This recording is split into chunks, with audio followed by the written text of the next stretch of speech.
Alejandro's family was as ordinary as can be. And there was nothing wrong with that. That was their whole existence. His father worked as a storekeeper at the local factory. The pay was decent, though not sky high. His mother was a housewife who occasionally did sewing work from home to earn extra money. This family had enough money for a decent living and to provide their two children with everything they needed. Little Fina was in the third grade of elementary school. She was a very active and playful girl with cunning gray eyes. She loved going to art exhibitions and helping her mother cut out patterns for clothes, but she loved her older brother even more.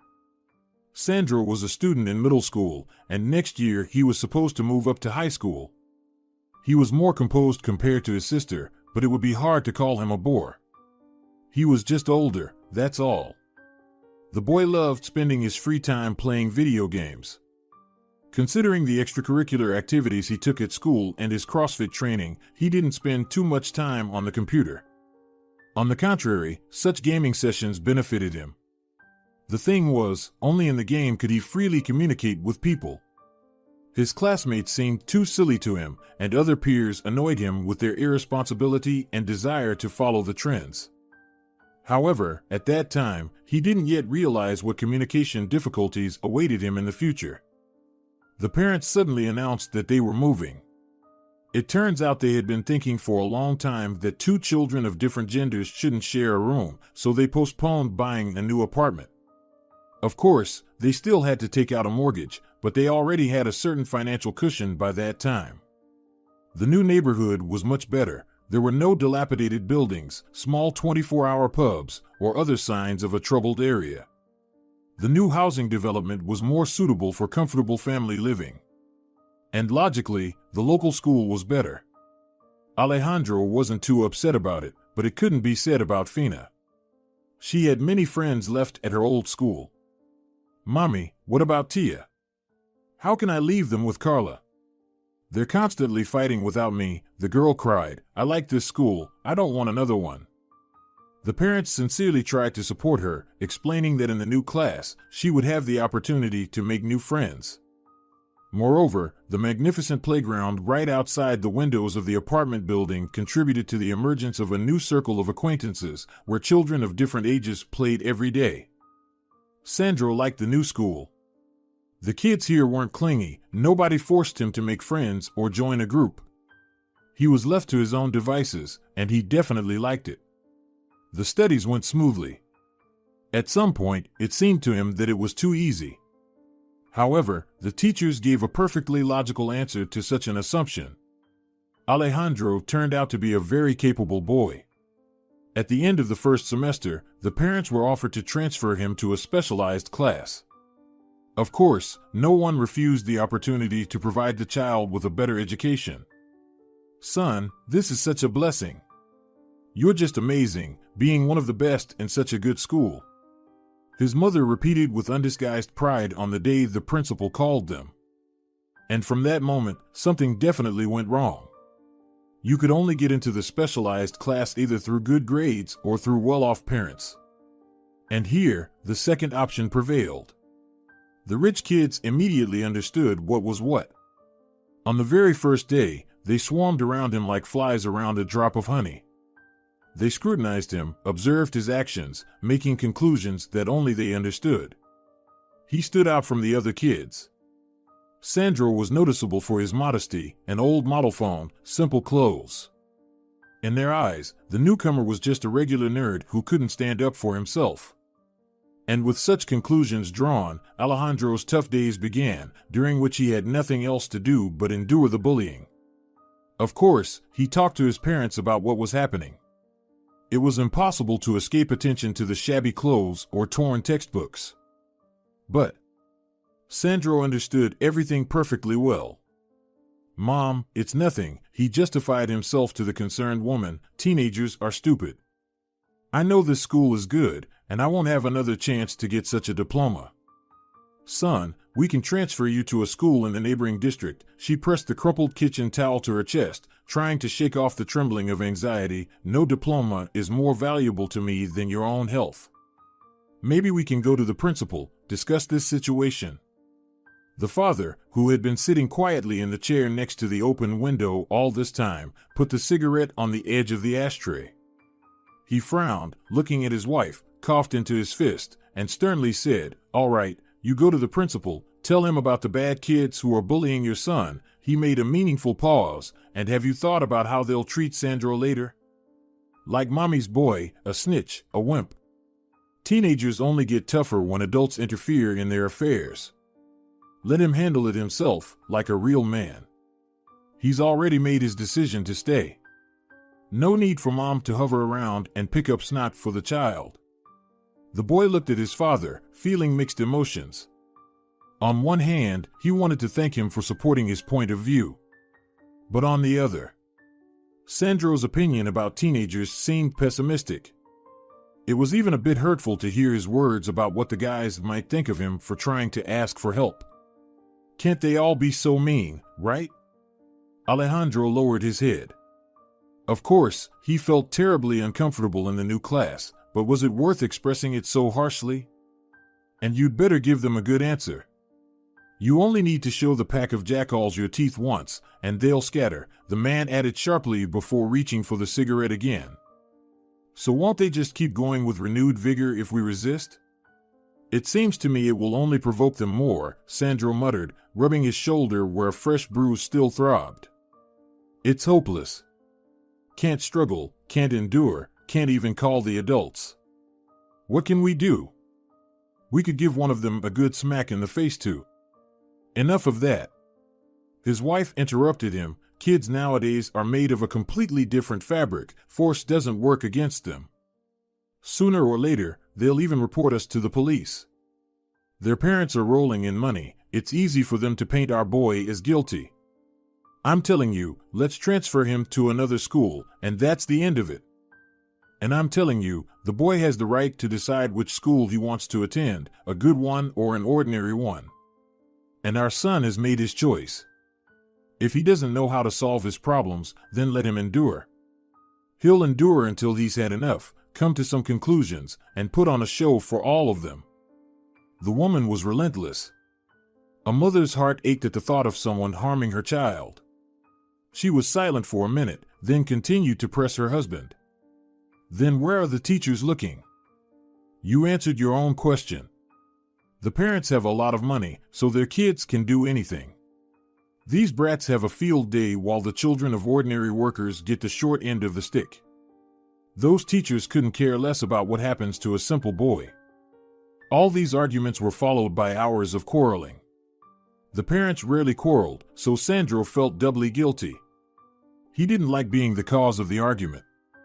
The boy sighed heavily and headed to his room. Even from there, he could hear fragments of the bickering adults' phrases. They both only talked about how Alejandro couldn't handle things on his own. But he didn't argue with that assertion.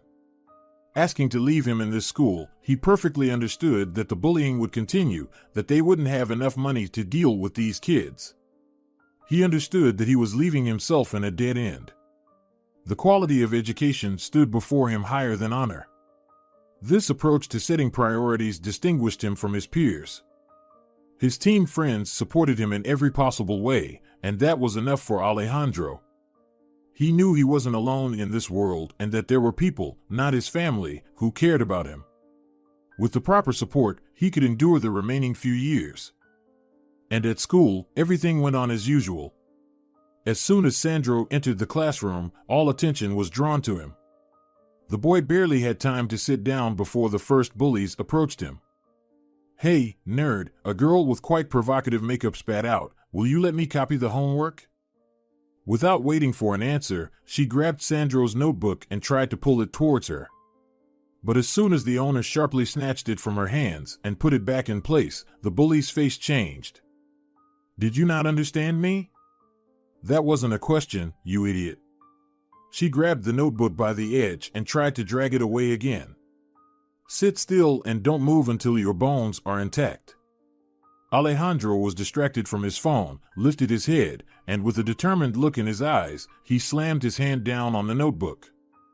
The sound of the impact made the surrounding people jump, freezing in anticipation of a show. Waiting for Lucia to just open her mouth to say something, the guy started speaking first.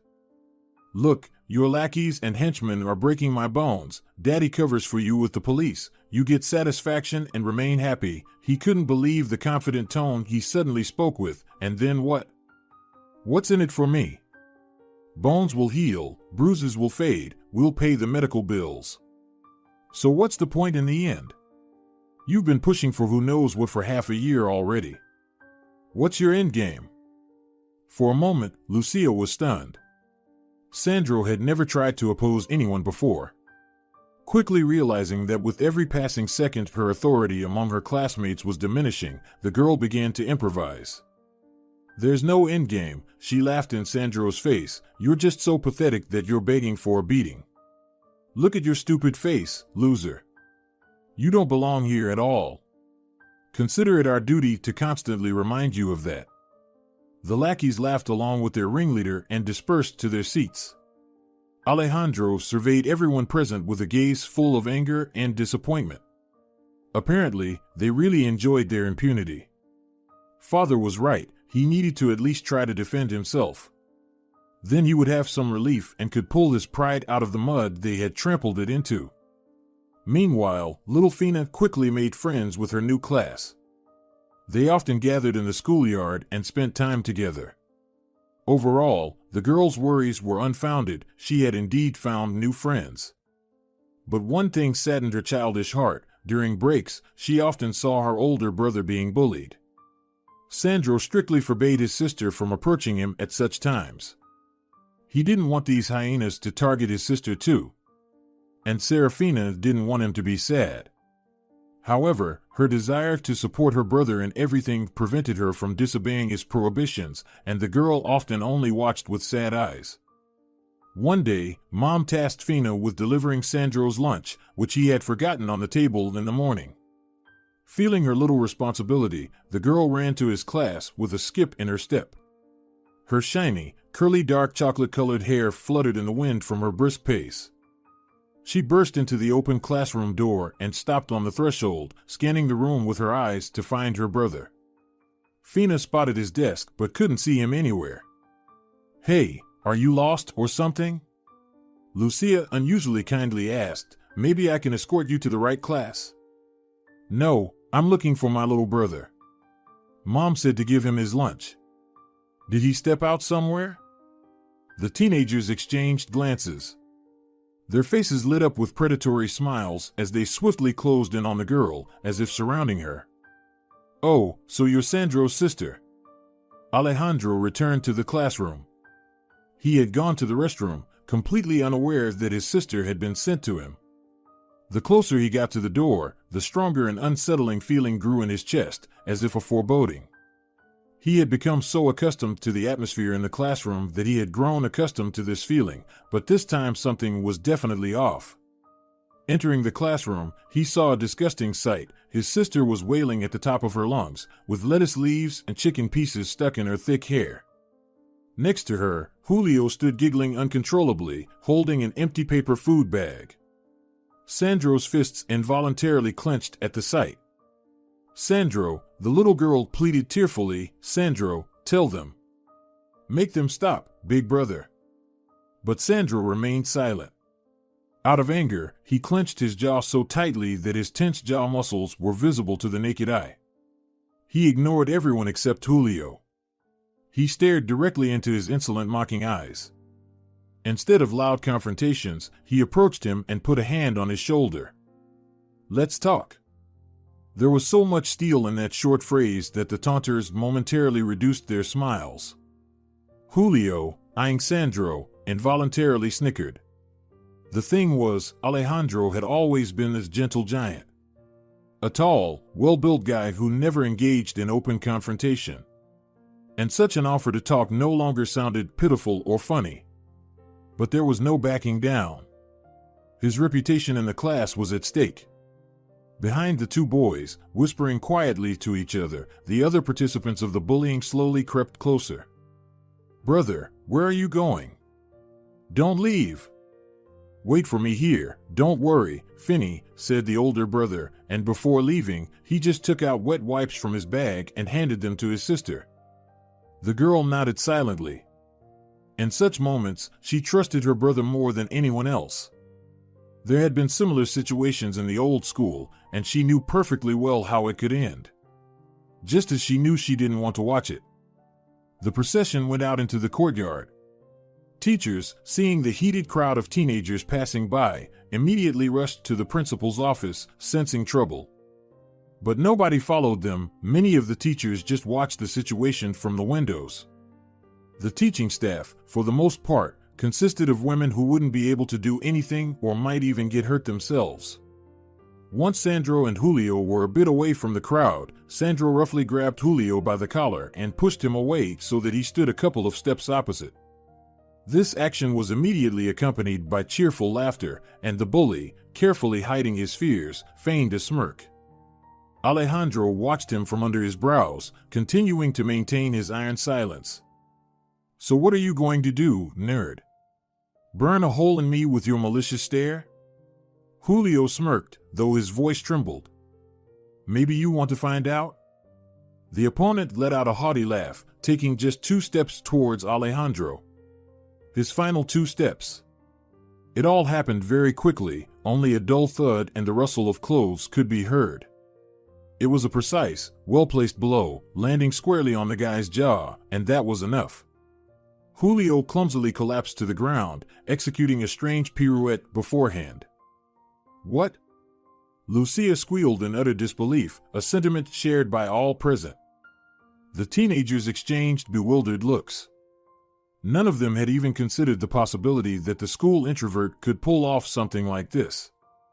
Mingo emerged from the crowd, cautiously eyeing the victor.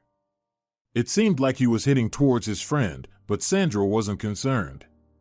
He shifted his weight onto his legs and forcefully pushed Domingo with his chest, sending him flying. Adrenaline still pulsed through his veins, and Alejandro was ready to continue if needed. But the bystanders understood the situation and had no desire to approach. Sandro approached them himself, and the crowd immediately parted, allowing him to make his way back to the school. However, instead of doing so, he positioned himself so that everyone could hear and see him. "Do whatever you want with me," his voice was unusually loud and deep, "but lay a hand on my sister, and I'll break every one of your faces, and no amount of money will fix them. Clear?" Alejandro glanced at his fist. The skin was slightly peeled on the knuckles, with small droplets of blood welling at the edges. After all, nobody knew that before he got into CrossFit, back in elementary school, he used to box, even winning all the top places in his age group. But nobody asked. To them, Sandro was just a big quiet guy. Now, all his classmates would know their boundaries.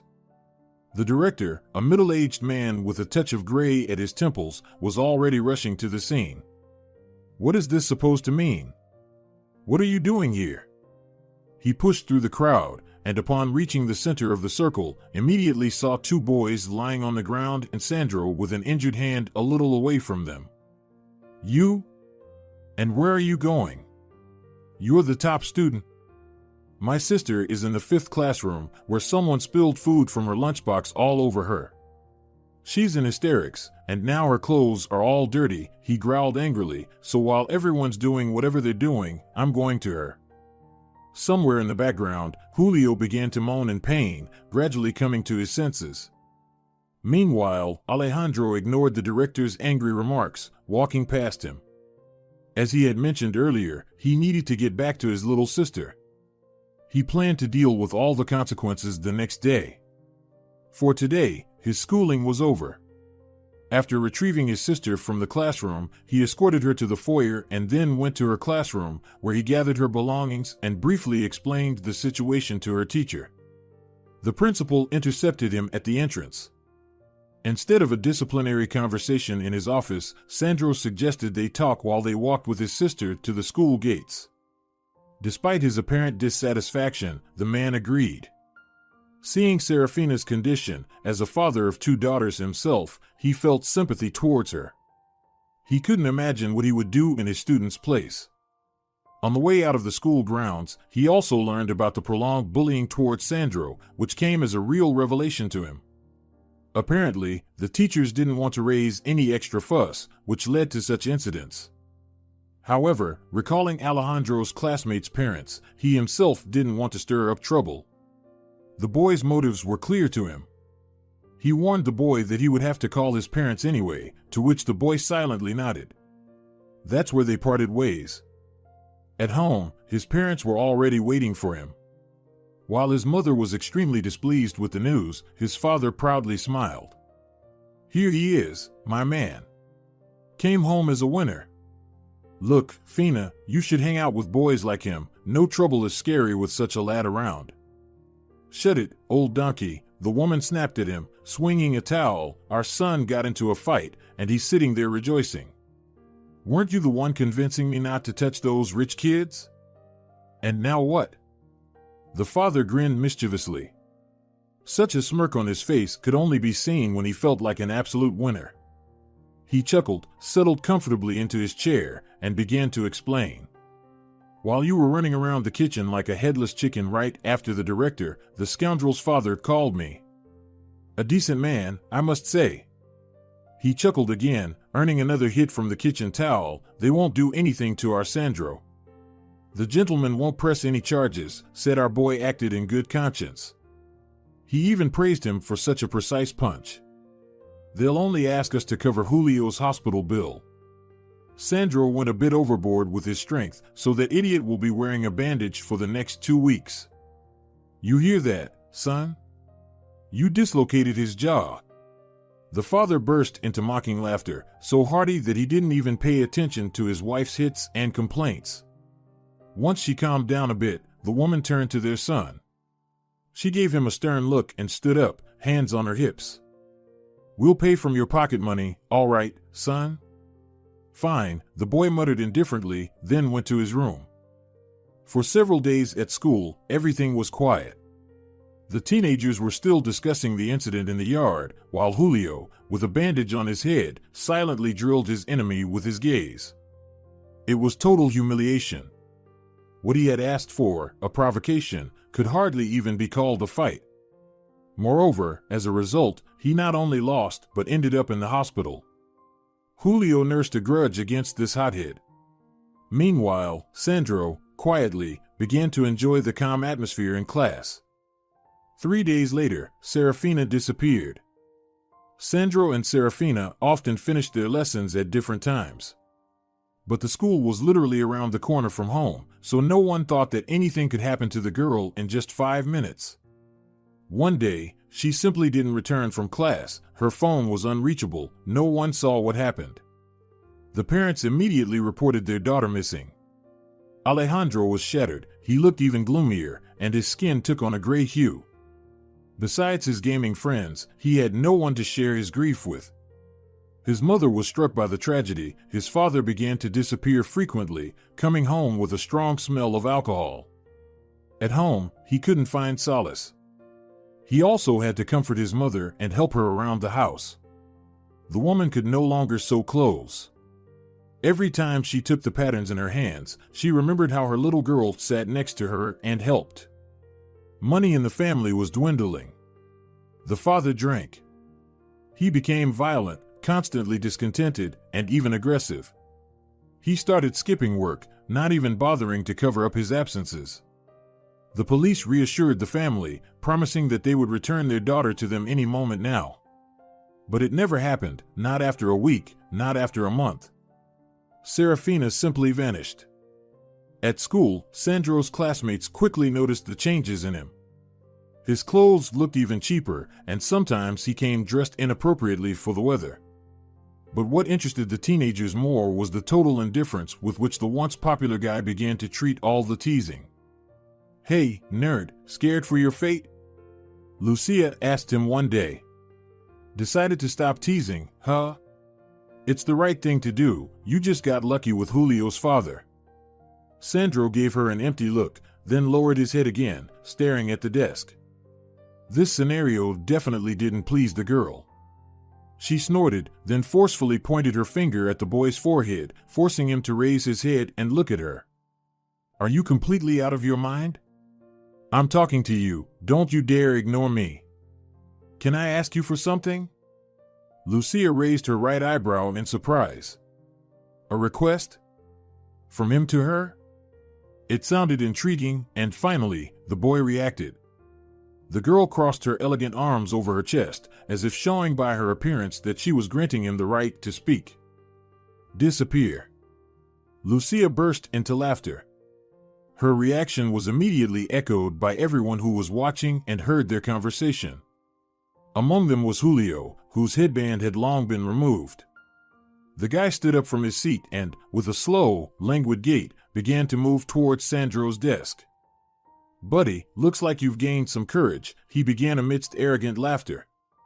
Our last conversation didn't end very nicely, but I think you need a refresher on how to communicate with your classmates. What do you think? Maybe it's time for a rematch.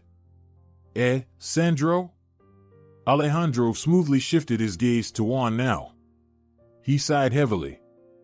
So your dad can send us another hospital bill afterward? No, thanks. Julio's eyes narrowed, his face slightly reddened, as stifled laughter rippled among the classmates. He noticed the slender guy sitting in the front row, who was watching the interaction between the two adversaries with undisguised interest, though he seemed reluctant to laugh at Julio. Hey, Chus, Julio called out, could you step outside for a moment? The boy grinned when the taunter addressed him. He already had an idea of what was about to happen, so he immediately got up and briskly walked towards the exit. Sandro, as expected, remained calm.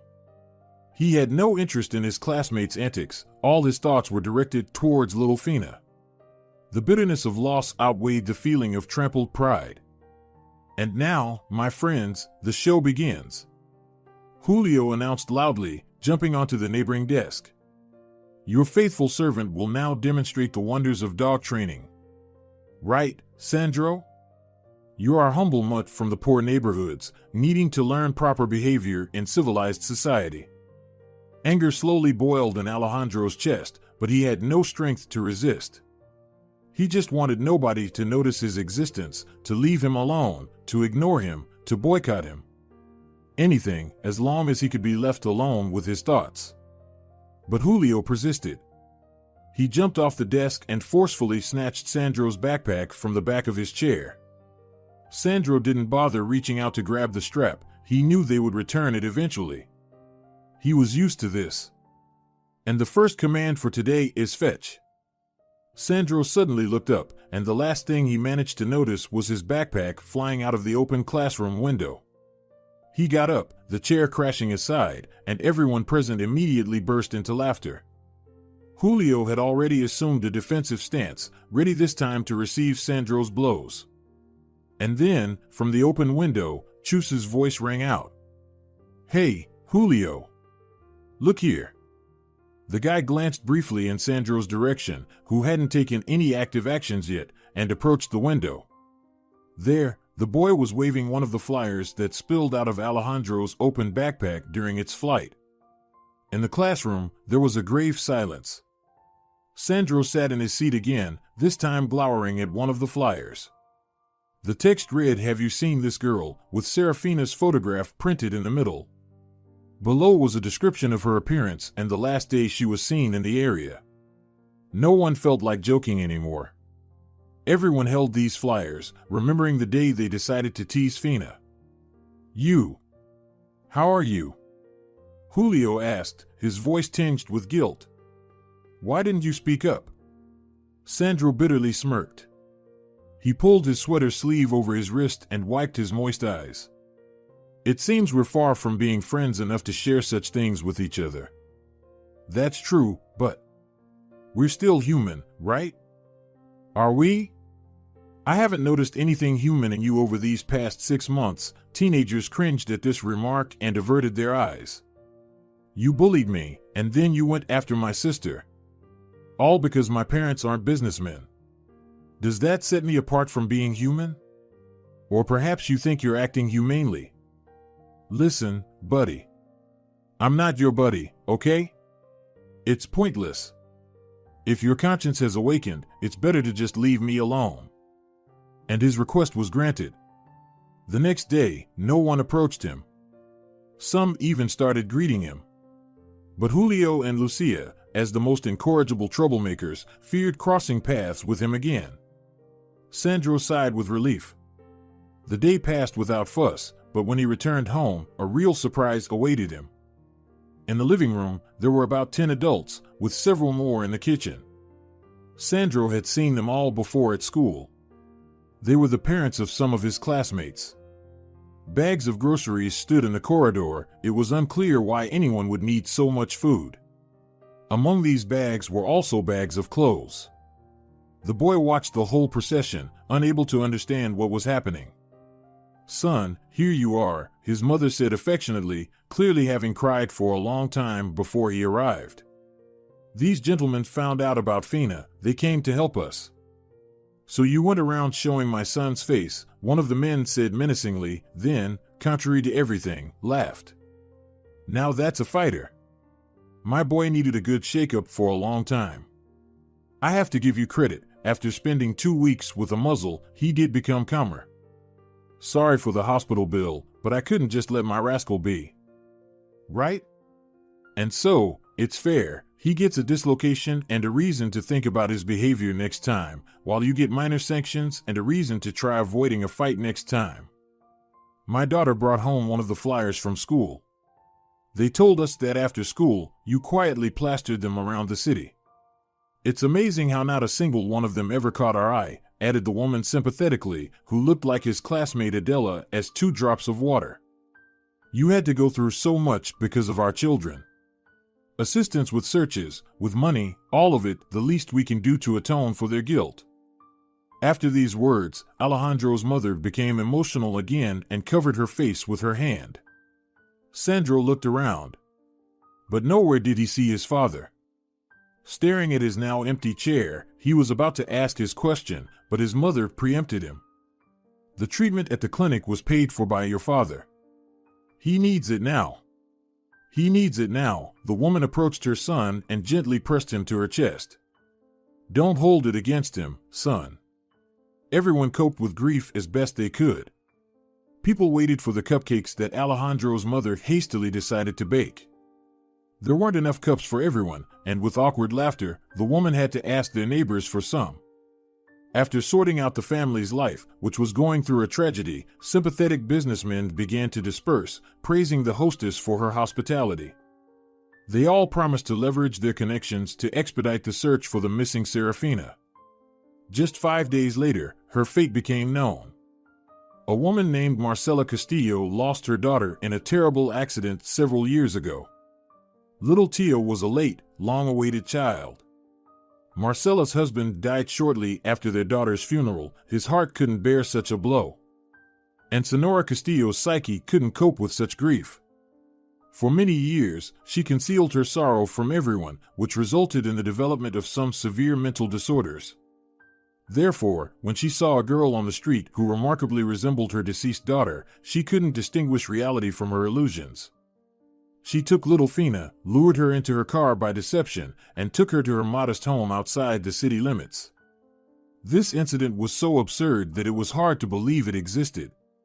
The woman didn't let Fina out of the house, took away her phone, and monitored her every move, fearing that her daughter would disappear again. Throughout this time, Serafina was completely safe. Doctors didn't detect any problems other than the stress-induced psychosis. The woman was forcibly sent for treatment. The family was reunited. 2 more weeks passed. Father was discharged from the clinic, unable to hold back tears of joy and sincere gratitude to those who helped bring back his little girl. A year later, Sandro finally made friends with his classmates. Now they were studying in high school and often hung out together. They realized that a family's wealth does not determine a person's identity. Julio even asked Sandro to teach him how to properly strike. Little Fina recovered from the effects of the severe stress and became the cheerful and active girl she was before. And 5 years later, the family received an unexpected letter. In it, Marcela earnestly asked for forgiveness for that insane incident but also thanked them. The forced treatment helped her overcome her sorrow, and now she could call herself a healthy person. In her letter, she shared all the horrors she had to endure, describing the treatment process. The letter, line by line, descended into repeated apologies, and even so, through the paper, it was felt that this woman was no longer the Marcela Castillo whose madness led her to steal someone else's child. And in describing the results of therapy, she added that treatment allowed her to dare to enter into a new romance because there, at the clinic, she met a widower with whom they went through rehabilitation together from start to finish. Dear viewers, if you enjoyed the story, please support the video by liking it and leaving a comment. Thank you very much. Alright, everyone's presentations are done. Nick, the manager, said as he tried to move the discussion forward. Excuse me, I haven't. I recently found out something. Nick interrupted me and began to speak. There's apparently someone in this department who didn't graduate high school and is just a part-timer. Meetings should be for employees only. Absolutely right. His lackey, Mike, of course, agreed with Nick. I'm leaving. After leaving the meeting room, I started to shut down my computer. I noticed that an email had arrived, not in my personal inbox, but in the company's shared email. Thinking, there's no point in speaking up, no one will listen, I went home quietly. The next day, I heard a commotion from Nick's desk.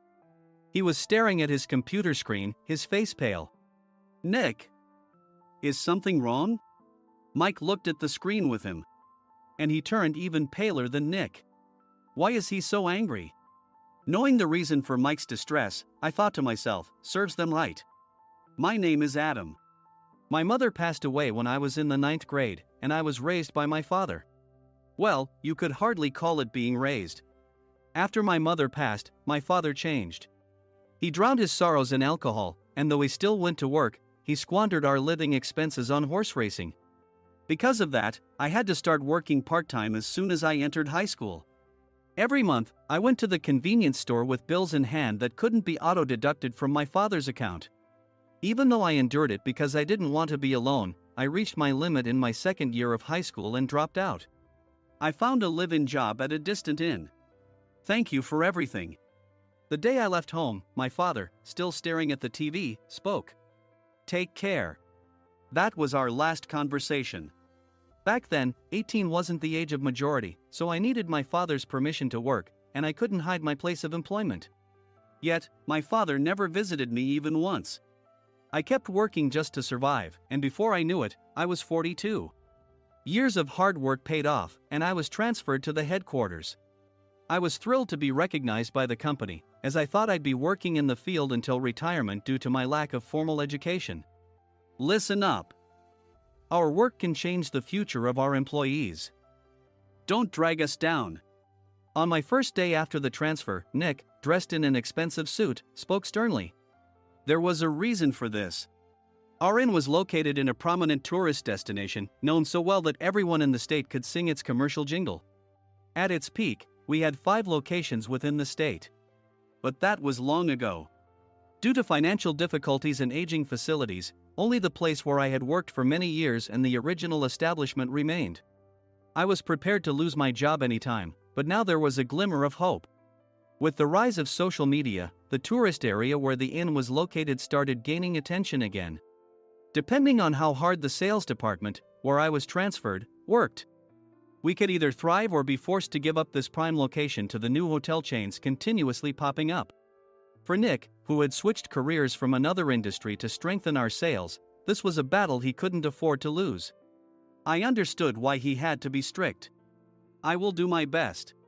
Nick sneered at my enthusiastic declaration. Did you not hear what I said? I'm sorry. I thought I was listening carefully. Out of habit from years of customer service, I apologized reflexively, though I had no idea what had offended him. Someone was watching me with a smirk. In this department, there are those who are expected to excel and those who have been shoved here because they have nowhere else to go. You are the latter. It was Mike, the section chief. He's 7 years younger, at 35. But he was called to headquarters much earlier than I was and had been moving around within the headquarters ever since. I'm not jealous, but I can't accept that he's my boss. Graduating from a prestigious university, he has an unusually high pride and caused many problems as a newbie. making things very difficult for me when I was the front desk leader. When I found out Mike was transferred to the sales department a month before me, I was disheartened. Mike is right. With just a middle school diploma, there's not much you can do. Don't even think about achieving results. As if I didn't exist, Nick remarked, "I'm thirsty." Mike eagerly ran to the coffee maker. It seems Mike is Nick's lackey. I regretted being happy about my transfer to headquarters, wishing I had stayed on site forever. Send a direct mail to every company on this list by the end of the day. Nick only assigned me tasks that even a new graduate could handle. What? There are over 1,000 companies. You want me to send to all of them by today? Yes, if you and your fellow misfits split the work, even those with nowhere else to go should finish by today. I glanced at the employees typing away expressionlessly. They were worn out from customer service, only thinking about leaving on time, or were women reassigned after having children. With zero motivation for work. Even Sam, a new graduate from the same university as Mike, who was supposed to be among the expected achievers, had no enthusiasm for the job. Having joined the company wanting to do customer service. "I don't care what they say, I plan to quit any time," he said. Only Nick and Mike were highly motivated, making all the decisions between the two of them. I originally only wanted to work at the inn to survive and had no particular attachment to this job. I swallowed my words, thinking I had no right to reprimand them. About a month after the transfer, Nick told us with a frustrated look. "To commemorate the 50th anniversary, we've decided to create a plan exclusive for one group per day." Originally, Mike and I were supposed to come up with it, but our president, Mr. Thompson, insists on hearing everyone's opinions. "So, you all get a chance." As Nick explained, Mike began handing out prints. "Make sure not to embarrass Nick. If your ideas are half-baked, you'll have to redo them." It seemed that they had printed his handwritten notes by Mr. Thompson, which included several questions and a section for free responses. It made sense why Nick had to seek our input, given that all responses had to be submitted to Mr. Thompson. We were given a week to think about it, and a meeting was scheduled to compile our ideas. My plan is to let guests enjoy both the old and modern America. Nick began the presentations. Guests would watch a master confectioner at a nearby traditional sweet shop make sweets in front of them. The welcome drink would be premium tea in a bottle. Nick's plan was certainly attractive. After his presentation, Nick called on us to present in the order we were seated. Just as I stood up for my turn. "All right, everyone's presentations are done." "Excuse me, I haven't. I recently found out something." Nick interrupted me. "There's someone in this department who didn't graduate high school and is just a part-timer." He was likely talking about me. I joined the company as a part-timer and was made a full-time employee when I turned 20. That was 20 years ago, so Nick and Mike probably had no chance to know until recently. Meetings should be for employees only. Absolutely right. After that, Nick kept creating opportunities to solicit everyone's opinions, purposefully excluding me from speaking. The meeting unexpectedly heated up and went past the scheduled end time. A few people asked to leave, and the discussion continued with the remaining few. "Still here?" Normally, you'd leave in that situation. Though I had no attachment to the job initially, hearing kind words from customers made me want to make them happier. For someone like me, with nowhere to go, the inn was my home and customer service was my life. I felt pathetic about my current self. "I'm leaving." I left the conference room and started shutting down my computer. I noticed an email had arrived, not in my personal inbox, but in the company's shared email. Thinking no one would listen to what I had to say anyway, I quietly went home. The next day, while preparing the DM as instructed, I heard a commotion from Nick's desk. In his haste to stand up, he hit his knee on the desk. He stared at his computer screen, his face pale. "Nick, what's wrong?" Mike, thinking he should be the first to rush over, approached Nick while still wearing his coat. He peered at the screen with Nick. And he turned even paler than Nick. Why is he so angry? Who is responsible for this company? Nick, more irritated than ever, asked, and Mike answered without checking.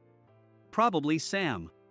Sam wasn't there because he was attending a morning training session for new hires. Nick gave up on getting angry and returned his gaze to the screen. They were looking at an email that arrived right after the end of the working day yesterday. Apparently, no one, including me, had checked it before leaving. The email was from a large company that used us for their annual employee trips. The president and executives of that company also frequently used our services personally. President of the company, Mr. Mason himself, had declared that neither he nor his company would ever use our services again. Well, some companies cancel their employee trips or stop using our services due to financial struggles. Let's just move on. Mike kept wiping the sweat from his forehead with a handkerchief. Knowing why Mike was so agitated, I quietly watched their interaction. Do you know how much revenue we get from that company? We can find other guests to fill the rooms, but we'll lose the banquet costs, gift shop revenue, rental car fees, and more. Moreover, the gifts were supposed to be prepared by the traditional confectionery shop involved in Nick's proposed plan. If it's known that we incurred such a huge loss at this critical time, Nick's position in the company would be jeopardized. Nick took a deep breath, seemingly trying to calm himself. All right, Mike. Go to New York right now and apologize to Mr. Mason. What? You're coming with me, right? I have urgent work to do.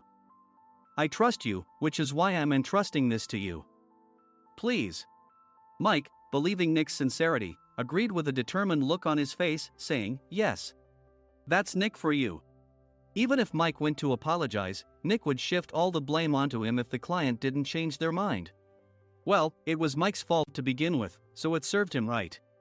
About 3 hours later, Sam answered a call from somewhere and repeatedly apologized, saying, I'm very sorry.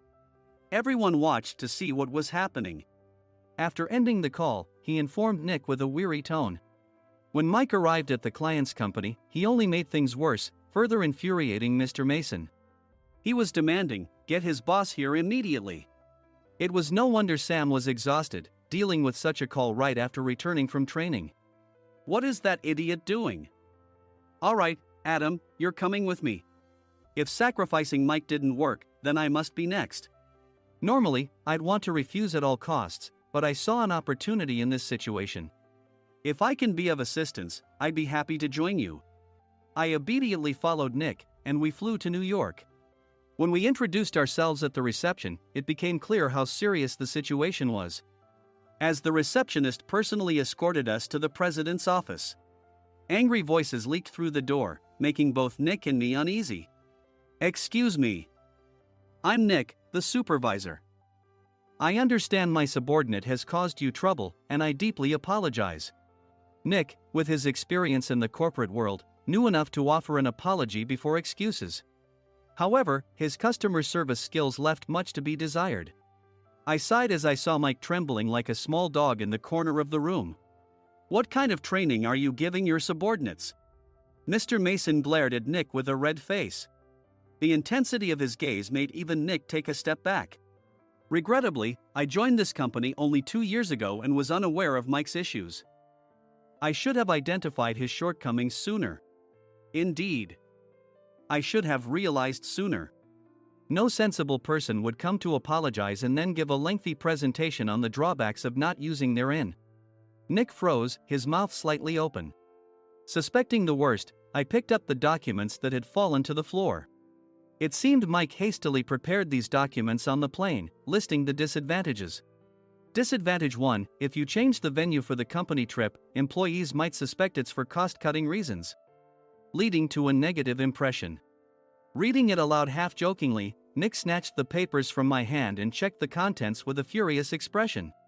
Among the stack of documents was a receipt from a nearby convenience store's copy machine. I felt a pang of dread, hoping he hadn't shown the receipt as well. What do you think he said when I asked what kind of nerve he had to do this? I'm very sorry. Faced with the dire situation, Nick must have thought there was nothing left to do but apologize. In a voice smaller than I'd ever heard from him, he uttered words of apology. He said, I'm a Harvard graduate. I don't believe I said anything wrong. Mike, what have you done? Forgetting his plan to pin the blame on Mike, Nick yelled loudly, even in front of Mr. Mason. I didn't do anything wrong. You're still saying that? Look at him. Mike pointed at me with a shaking hand. I was assigned to headquarters in my 20s and now I'm a section chief. This guy only made it to headquarters at 42. Everything I've done proves I was right. So why are we losing the contract? Having said his piece, Mike collapsed to the floor. Of course. You were sent there because you had nowhere else to go. Mike never expected to hear such words from someone he looked down upon. He lunged at me, and Nick hurriedly stepped in to stop him. Mr. Thompson told me Mike is a quick thinker, and to take good care of him. There's no way he was pushed aside. Don't make things worse here. He didn't say quick thinker, he said only quick-witted, didn't he? I don't remember that part. I recalled the many troubles Mike caused when he was a newbie. When Mike was on the front line, his pride was so high that he never apologized to customers. Customer service, especially in our job, doesn't work alone. It brings both good and bad situations. If the front staff or housekeepers made mistakes, or the cleaning company didn't properly clean a room, one had to apologize to the customers regardless of personal fault. Mike, in such situations, would never apologize, insisting he wasn't at fault. This often angered customers, and as the front desk leader, I frequently had to apologize on his behalf. He caused complaints and disrupted operations, which is why he was quickly moved to headquarters. In departments where he didn't interact directly with customers, his quick thinking was beneficial and things went well. But it seemed his flaws were starting to show. Corporate reservations are supposed to be entered into the system by the sales representative. But a quick check yesterday revealed that more than 10 items were missing from the client's reservation. The handover document clearly stated what needed to be prepared. Why didn't you enter it into the system? Why do we have to give them special treatment? Filling rooms near the banquet hall, setting up all the food in advance. Specifying the brand of wine, they're too demanding. No wonder he always angered customers, I thought, feeling a headache coming on. Grouping them in rooms near the banquet hall is for our benefit too. It makes it easier for the staff to set up beds and serve breakfast since everyone's schedule is synchronized. As for the other requests, Mr. Mason suggested them to lighten our load. I didn't know that. Nick finally seemed to realize that Mike was the one who had angered the client. What did you say to them? I just told them we wouldn't give them special treatment anymore. We shouldn't waste effort on things that don't bring in money. I was utterly exasperated at his lack of understanding of customer service. Of course, we shouldn't comply with unreasonable demands. But carrying over successful practices from past stays makes customers feel remembered and enhances their experience. Good memories encourage repeat visits. That's part of our job. I looked down at Mike, who was sitting on the floor. In our job, nothing is a waste. Mr. Thompson likely moved you to the sales department, hoping you'd finally understand this. How do you think he feels now that you failed to meet his expectations? Mike, tears in his eyes, fled the president's office. I was amazed he still hadn't apologized. You have it tough, Adam. It's okay, we're all employees of the same company.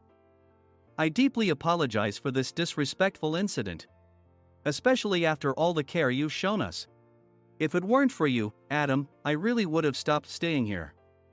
When I heard you were moving to the sales department, I was willing to reconsider if you handled it. Seeing us talk so amicably, Nick's face contorted. Do you two know each other? Adam's service is excellent. I always requested him specifically. Normally, we don't accept specific staff requests, but we made an exception for Mr. Mason, adjusting my shifts accordingly. He had personally stayed at our hotel just before my transfer, and during casual conversation, I mentioned, I'm moving to the sales department soon. If I hadn't told him then, things could have been much worse. Please continue to take care of us. I look forward to it. On the return flight, Nick awkwardly offered me a can of beer. It's still working hours. Of course, I had no intention of forgiving him for a single beer. Nick might try to pin everything on Mike and avoid any consequences. While pondering this, a startling fact came to light. Nick, the tea bottles for the plan have arrived. I handed Nick a bottle labeled with our inn's name. They look good. What are you talking about? These are plastic bottles. I had assumed we would use the trendy, high-end bottling tea. But what arrived were ordinary plastic bottles of tea with customized labels. The only unique aspect was the label, which had the inn's name, making it look customized. Upon further investigation, I discovered that a substantial amount of money was set to be paid to the tea company. It was priced like bottling tea. Does this plastic bottle really cost $100 each? The tea inside is specially blended for us. The extra cost is for that. Wouldn't it be better to use another tea company? Or is there a specific reason we must use this one? As Nick continued to make excuses, I showed him a printed email. I informed the tea company's president, Mr. Mitchell, that we discovered irregular payments and he confessed. He said you two were high school classmates and planned to split the extra money. That idiot. Why did he confess? That's not important. You should worry about yourself, this could turn into a police matter. Opening the bottle cap, I suggested. How about calming down with this tea? It supposedly has a relaxing effect. Nick drank the tea frantically. In the following days, decisions were made about their fates. Mike was reassigned to the General Affairs Department, with no chance of transfer or promotion, as per Mr. Thompson's orders. As for Nick, since the payment to the tea company hadn't yet been made, he narrowly avoided legal trouble. Instead, he was encouraged to leave the company, and to avoid further complications, Nick submitted his resignation. Rumor has it that connections between HR departments have made it difficult for him to find new employment. Even though it was good to have those two gone, something unexpected happened in the sales department. Everyone became motivated and united in refining the 50th anniversary plan. In the end, my plan was adopted. We collaborated with the Tourist Information Center to provide personalized guides. The plan, tailored to the number of guests, was truly special for the 50th anniversary. Hey, is Adam's family coming to stay? I immediately booked that special plan for my family. Sam noticed it on the reservation list and quickly picked up on it. Yes, I'm inviting my father. That's great. I might invite my parents too. I lacked the courage to face my father just as Adam. But here, with the confidence Mr. Mason praised, I felt ready. The 50th anniversary plan was a perfect opportunity to reconnect with my father. I hoped to bring back the days when we could laugh together as we once did.